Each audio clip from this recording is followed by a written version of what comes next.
Ya,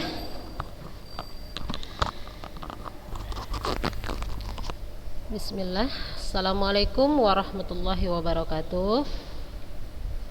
Waalaikumsalam warahmatullahi wabarakatuh. Alhamdulillah wassalatu wassalamu ala rasulillahi amma ba'du.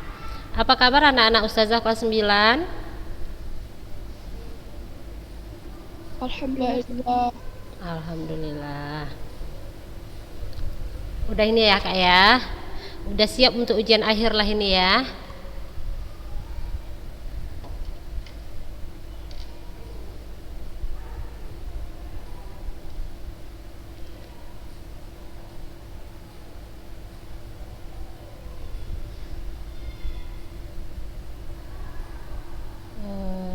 Sembilan. Baik anak-anak ustazah, hari ini kita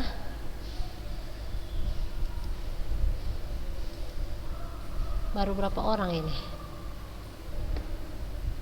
11, 10. Masih tidur yang lain ya? Hari ini kita masuk di bab 3 ya kak. Kita sudah selesai di bab kerajinan, kita sudah selesai di bab rekayasa.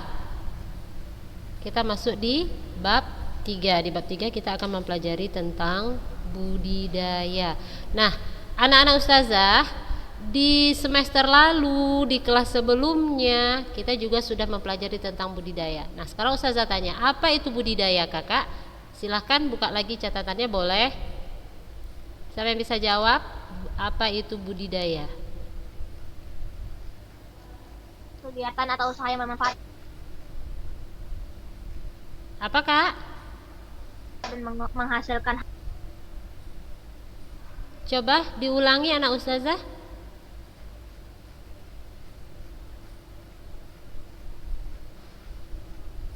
Kegiatan atau usaha yang menghasilkan hasil. Kegiatan atau usaha yang memberikan hasil, yang memberikan manfaat dan yang menghasilkan.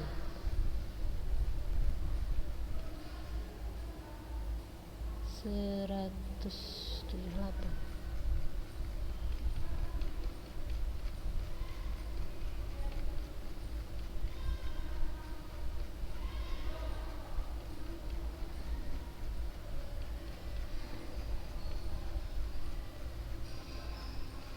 Nah,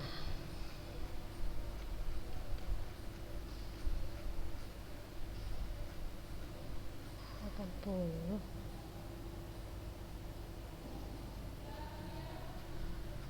Nah, ini dia budidaya. Nah, untuk di kelas 9 kita akan mempelajari budidaya ikan hias. Berarti budidaya ikan hias adalah kita berusaha membuat suatu usaha atau kegiatan yang akan menghasilkan ikan hias. Tahu ikan hias?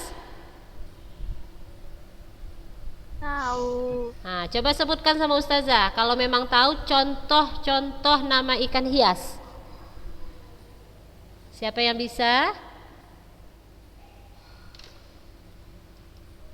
Ikan cupang, Ustazah. Ikan cupang. Hana, yang lain? Apalagi nama ikan hias? Banyak loh kak. Ikan koi. Ikan koi, Alia Faiza. Siapa lagi?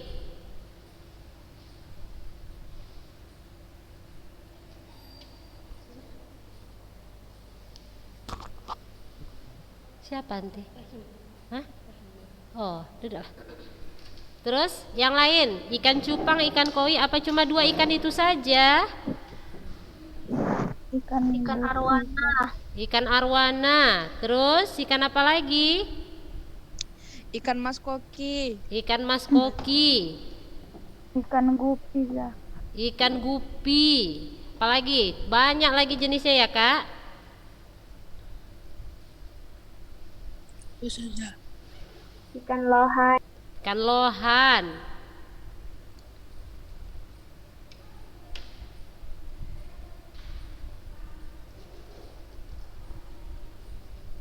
Yang lain?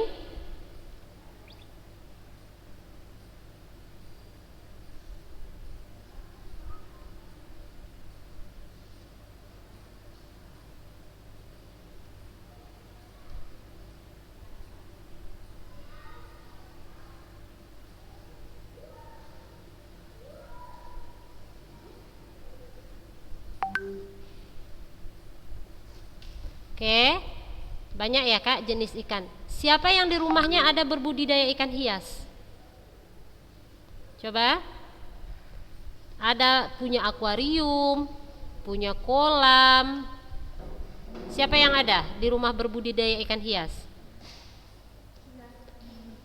Ana ada Ustazah. Ikan apa Hana? Gak tahu Ustazah, ikan koi kayaknya. Ikan koi. Coba arahkan kamera Hana ke sana. Ustazah mau lihat. Ini pakai laptop Ustazah. Oh, pakai laptop. Oh ya udah nggak usah Kak. Repot pula ngangkat laptopnya.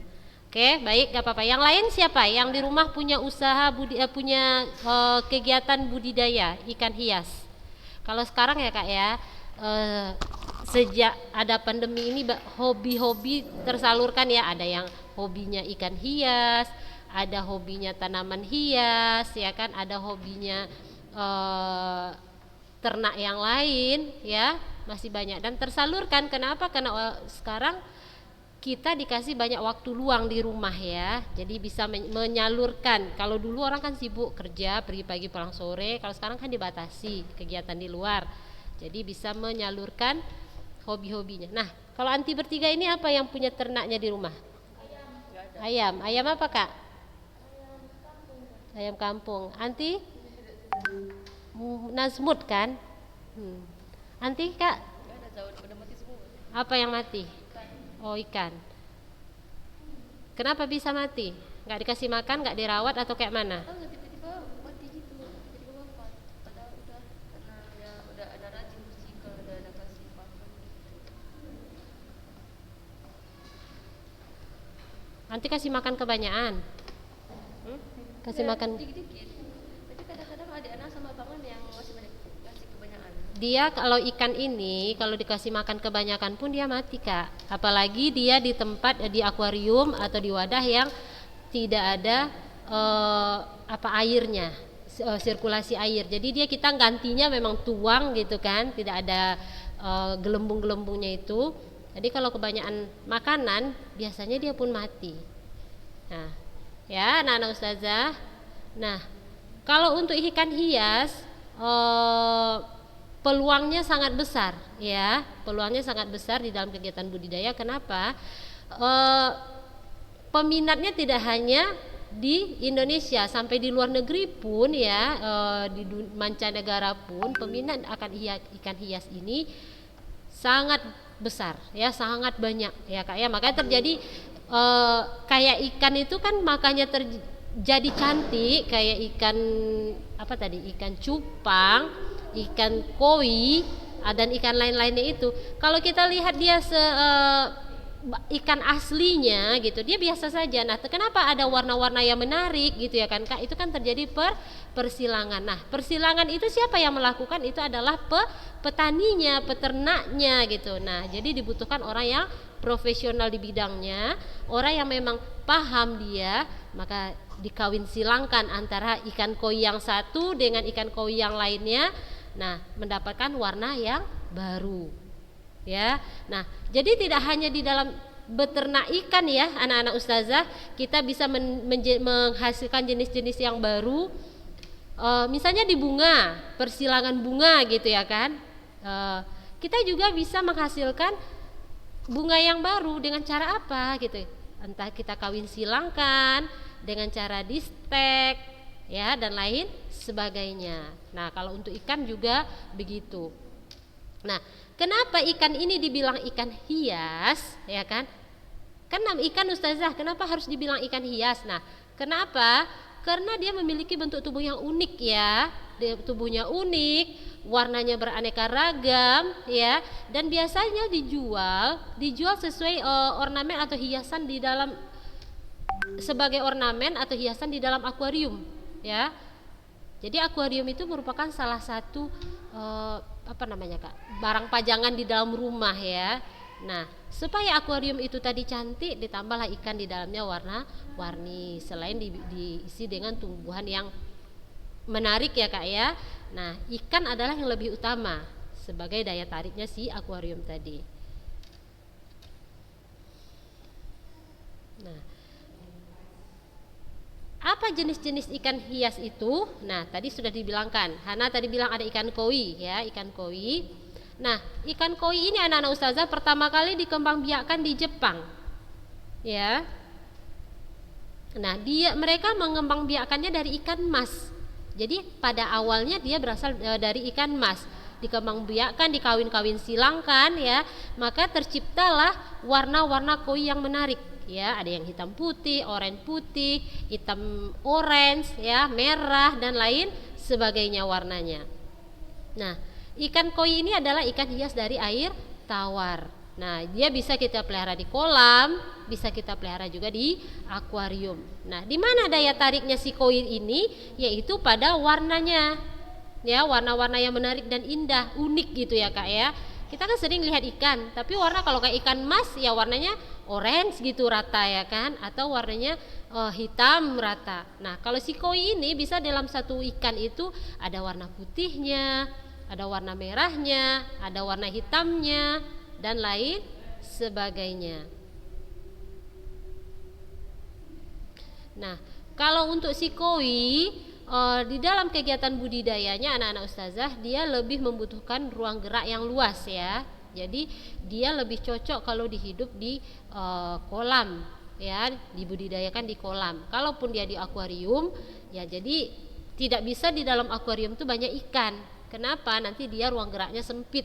Jadi pertumbuhannya akan terhalang ya, lambat dia pertumbuhannya. Nah, itu untuk ikan koi. Nah, selanjutnya ada ikan cupang ya. Ini ikan cupang ini adalah ikan asli Indonesia dan negara Asia Tenggara lainnya ya Kak ya. Jadi kita tidak susah untuk menjumpainya. Ya, habitat aslinya di daerah rawa-rawa ya, rawa-rawa di daerah tropis. Habitat aslinya si ikan cupang atau ikan laga ya. Kalau kita bilang kan istilah daerahnya adalah ikan laga. Nah, ikan cupang ini atau ikan laga ini anak-anak ustazah juga macam-macam ya warnanya ya, semakin siripnya, ekornya melambai-lambai itu semakin cantik dan semakin mahal harganya ya. Dan ternyata ustazah juga pernah lihat ikan cupang ini ekor atau sirip yang cantik itu ternyata bukan bawaan si ikan, tetapi juga dibentuk oleh si petani ikan. Malah kadang ada yang digunting, dibentuk sedemikian rupa, baru dia tumbuh. Itulah yang jadi cantik-cantik itu, kayak kain kan Kak. Kalau saya bilang sih lebih mirip ke kain gitu. Saya pernah lihat, ternyata itu dipotong gitu. Kita lihatnya kasihan gitu ya kan Kak. Ternyata begitu cara untuk mendapatkan jenis yang baru, mendapatkan model yang baru si ikan tadi ya. Kalau yang biasa-biasa aja kan ekornya biasa aja Kak, ekor sama siripnya biasa-biasa aja. Nah, kalau untuk ikan cupang ini kita bisa memeliharanya di dalam toples ya Kak, toples yang terbuka dan tidak beraerasi. Tidak aerasi itu ada gelembung-gelembungnya itu ya Kak ya. Kita bisa pelihara di toples, jadi tidak harus di tempat yang besar. Nah, biasanya dia dipelihara sebagai ikan hias dan juga ikan aduan. Makanya kalau di dalam toples itu kan disekat-sekat kan, karena dia mau berantem aja kalau nampak kawannya. Jangan nampak kawannya, kita dekatkan dia ke kaca aja dia mau ngelawan kan. Padahal yang ada di kaca itu adalah bayangan dirinya sendiri. Nah, karena dia adalah ikan yang endemik Indonesia atau asli Indonesia, dia juga tidak susah untuk dibudidayakan ya Kak ya. Jadi bisa dibudidayakan dalam skala rumah tangga ya, jadi bukan dalam industri besar. Nah, jenis-jenis ikan cupang ya, ada ikan half moon atau setengah bulan. Nih dia contoh gambarnya ya Kak ya, yang siripnya kayak bulan tapi separohnya kayak kain ya Kak ya, cantik. Dan dia harganya tergantung sirip dan warnanya kalau ikan cupang ini. Dan ini semua didapat hasil persilangan biasanya. Selanjutnya ada jenis crown tail ya, atau ekor mahkota atau serit ya anak-anak ustazah. Nih, ikannya kayak disuir-suir gitu ya, menyerupai sisir. Nah, sehingga dinamakan serit. Serit itu artinya sisir ya Kak ya. Nah, selanjutnya ada jenis plakat halmon. Nah, untuk plakat halmon, ini contoh gambarnya ini ya, halmon. Nah, bentuk badannya hampir mirip dengan cupang laga, tapi jenis plakat halmon mempunyai ekor dan sirip yang lebih indah. Ya, cantik-cantik Kak. Warnanya pun nggak kayak warna ikan ya kan, ada yang ungu. Ya kan Kak, kayak pewarna ya, pakai ini digambar ya kan, kayak dilukis. Nah, warna coklat, warna kuning ya kan. Nah, itu untuk jenis-jenis ikan cupang. Nah, jenis ikan hias yang lainnya adalah ikan arwana. Nah, arwana ini juga ikan endemik Indonesia ya Kak ya, banyak ditemukan di perairan air tawar Kalimantan dan Papua. Nah, kalau dahulu ikan arwana ini bisa didapat dari perburuan di alam bebas, namun saat ini sudah banyak dibudidayakan di kolam-kolam. Ya, kalau dulu orang mau ikan arwana itu, mancinglah mereka ke kolam itu, ya kan, dapatlah mereka, baru mereka mendapatkan ikan arwana. Nah, kalau sekarang ikan arwana sudah banyak dibudidayakan di kolam-kolam dan harganya juga lumayan ya Kak ya. Dia mempunyai nilai ekonomi yang tinggi ya. Untuk harga per ekornya ukuran kecil saja dia sudah mencapai jutaan rupiah. Nah, kalau untuk anakan arwana ini 5 cm aja harganya bisa 100 sampai 300 ribu untuk bibitnya, untuk anakan arwana cuma ukuran 5 cm ya. Ada juga yang kelas biasa yang masih beberapa murah ya, di bawah 100 ribu, tapi itu yang biasa-biasa. Nah, setelah arwana ada ikan mas koki ya. Ikan mas koki ini masih satu kelas atau satu keluarga dengan ikan mas. Ikan mas, ikan koi ya Kak ya. Jadi masih satu keluarga dia. Nah, mas koki pertama kali dikenal sebagai ikan hias di Cina. Ya, namun dipopulerkan yang mempopulerkan ikan mas koki ini ke seluruh dunia adalah bangsa Jepang. Nah, dari Jepang ini banyak dijumpai variatif ya, dengan warna-warna yang baru ya, dengan bentuknya yang baru. Jadi hasil kawin silangnya.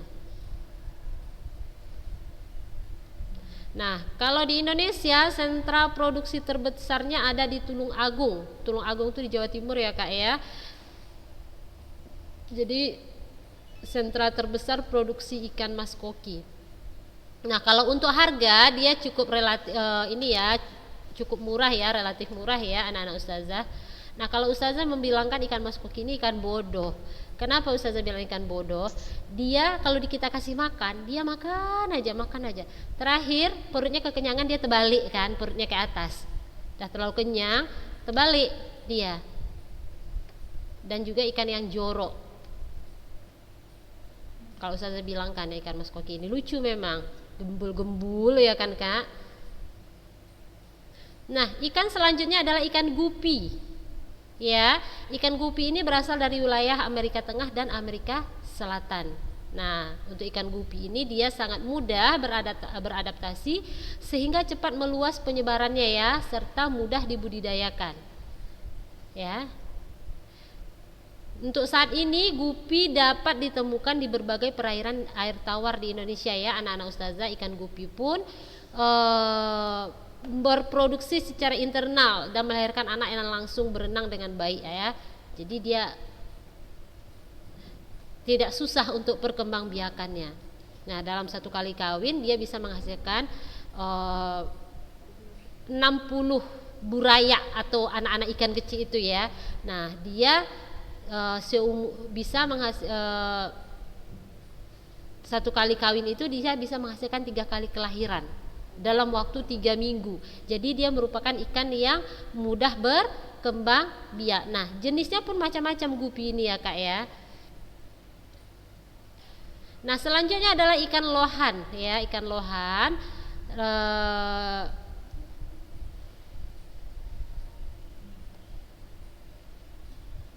Ini adalah hasil persilangan dari berbagai jenis ikan ya, ikan ciclit ya.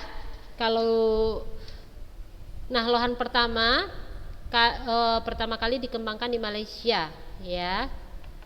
Orang menyukainya dari warna sisik dan benjolan di kepalanya. Jadi dia kayak ikan kejedut ya kan, kepalanya benjol.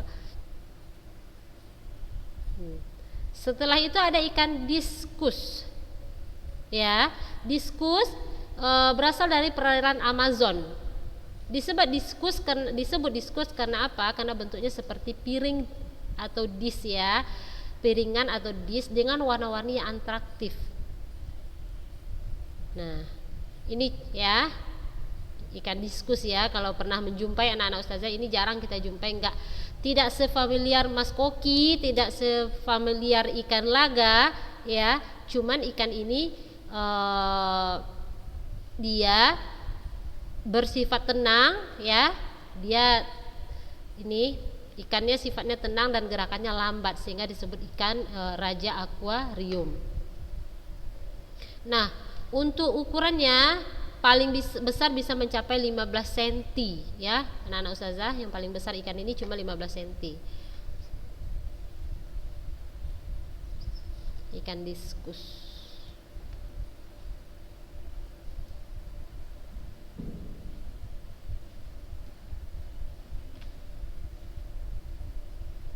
Nah, anak-anak ustazah, perdagangan komoditas ikan air tawar ya jauh lebih besar daripada ikan hias air laut ya. Di laut juga ada ikan hias ya anak-anak ustazah, macam-macam juga ya. Namun kita lebih familiar dengan ikan hias air tawar ya. Sebenarnya ikan hias air laut itu juga tidak kalah cantik ya, cantik-cantik kali pun ya anak-anak ustazah. Cuman mungkin kalau ikan hias air laut pemeliharaannya agak lebih rumit daripada ikan air tawar. Jadi dia harus memakai air asin. Jadi dia betul-betul kayak suasana di laut itu ya kak ya. Harus ada batu karangnya, ada pasirnya gitu.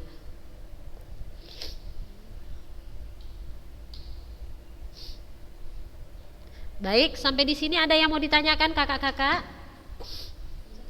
Ada yang mau ditanyakan? Ikan sapu-sapu itu ikan apa? Ikan sapu-sapu. Ikan sapu-sapu. Termasuk ikan ini, ikan tapi dimakan orang tuh kan? Orang.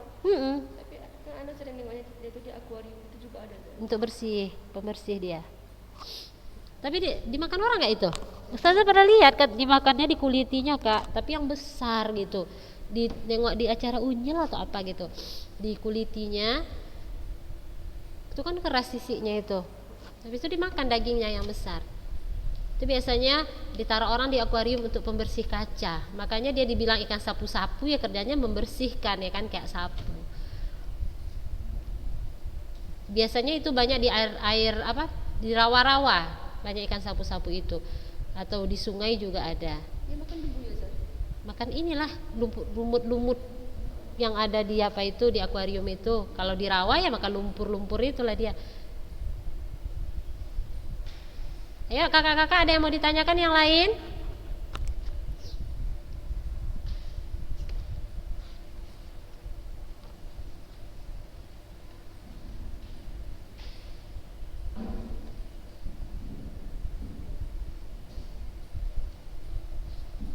Baik, kalau memang nggak ada yang ditanyakan, minggu depan kita masuk ke jenis-jenis ikan hias air laut. Silahkan anak-anak ustazah, kan handphone ada di tangan sekarang ya anak-anak ustazah. Kalau mau apa, silahkan browsing jenis-jenis ikan hias air tawar. Masih banyak, itu kan yang kita bahas tadi cuma beberapa contoh ya kak, masih banyak lagi yang lain ya sebenarnya. Nah, juga jenis-jenis ikan hias air laut ya. Ada apa dulu namanya, Nemo. Ya kan, siapa yang pernah nonton Nemo? Pernah ya? Nah, itu banyak di situ jenis-jenis ikan air laut ya, ikan hias air laut. Cuma namanya di situ kan aneh. Ada Nemo, ada apa? Padahal Nemo itu aslinya namanya ikan badut ya. Baik, kalau memang tidak ada yang mau ditanyakan, ustazah anggap anak ustazah paham ya. Berarti hari ini kita cukupkan sampai di sini ya, waktunya sudah habis. Insyaallah minggu depan kita lanjutkan. Tanggal berapa kakak ujian? Tanggal 1 April ya. Jadi masih ada waktu ya. Rajin-rajinlah memurojaah pelajaran ya kak ya. Pelajaran dari semester 1 juga di murojaah ya. Apapun mata pelajarannya di murojaah pelajarannya. Kurangi main handphone ya. Ini terakhir nih di SMP. Nggak akan nanti ulang lagi nanti ini ya kak ya. Maju, kita nggak ada yang mundur, kita maju terus ya. Nanti dah SMA, aduh anak rindu masa-masa SMP. Nah ini masih ada beberapa hari lagi, beberapa bulan lagi. Manfaatkan sebaik-baiknya. Kurangi main handphone ya kak. Ujian tahfiz sudah selesai? Sudah. Oh, baru Siva yang sudah, yang lain belum. Baik, kita cukupkan hari ini sampai di sini. Semoga materi hari ini membawa kebaikan untuk kita semua. Barakallahu fikum. Mari kita baca doa kafaratul majlis. Subhanakallahumma wa bihamdika asyhadu an la ilaha illa anta astaghfiruka wa atubu ilaik. Assalamualaikum warahmatullahi wabarakatuh. Waalaikumsalam warahmatullahi wabarakatuh.